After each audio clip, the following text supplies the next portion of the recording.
Hello Philippines, ito ang kwento ng baboy ng New Year sa amin. So, on the way kami para kunin yung baboy na bibilhin namin for lechon tonight.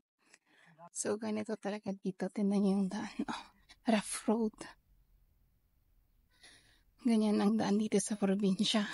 Kaya kung yung mga sasakyan Dahil sa ninyo, rough road nga yan, hindi pang pwede ang sports, sports car wala, dyan. hindi Sasayad talaga talaga. pwede dito. Sasayad at Pero sasayad syempre, pag yan. 4x4 naman yung sayo, Diba? pwede Nakita naman niyo dyan. Tingnan mo, Kita niyo naman yan.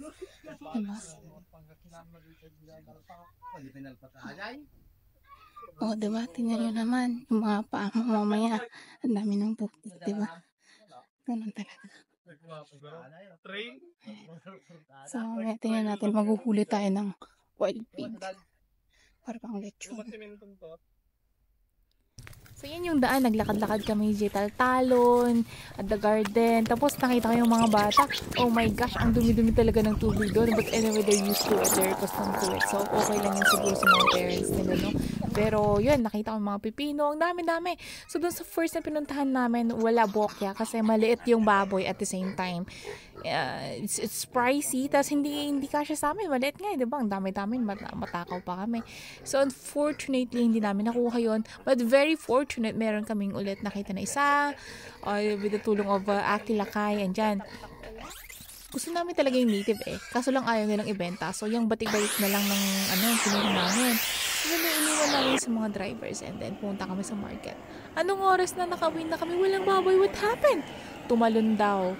Nakalubos, kakabsat. Tumalon daw sa may hammer. So I was like, oh my gosh, what happened? Kailangan natin makahanap ng baboy. So kahit gabi-gabi na, hanap pa rin sila ng baboy. Yun, nakahanap ulit sila ng native, pure native. Mas mahal siya, pero the best naman. Kasi, yan, di, syempre na isang puta, no? Di, syempre, may kus na kami latan, cowboy kami mat, diba? Di da kami, amin blowtorch, amin, Oray rabiin, niya nga road, hindi na talaga yan aabot ng New Year. Alam ko kasi, syempre, anong oras na yan. Pero, it doesn't matter. So ngayon, nung pauwi na kami galing nung kinuha namin yan, may tumawag. Nakita daw yung baboy. Oh my gosh, nakita daw yung baboy. So, dalawa ng baboy namin.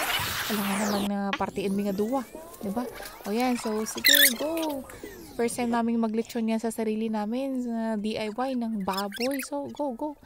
Kahit na sige, experimental yan. Pero in fairness, ang sarap-sarap niyan. Ang lasa-lasa niya. Ang bango-bango niya, no? So yun, ganun na nangyari. Mekos after how many years? Blue torch. Diba? Dati ni Ading, ni Manong, ni Uncle, namin sige, tulong. Okay na yan.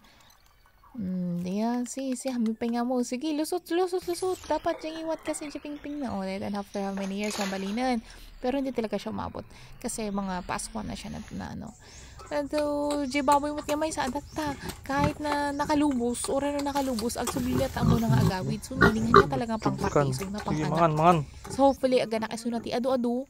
Tapno, adaman ti pang New Year. Kat ni, syempre, hindi namin kayang alagaan. So, ipapalaga natin yan. May willing naman mag-alaga. So, yan nga ang kwento ng baboy namin ng New Year. I think pang reserve talaga yan or yung anak niya para sa next New Year, diba? Diba? Ang galing-galing. Tumalo na sa lahat-lahat. Yan. Hindi yan nakatali pero marunong siyang umuwi. Yan.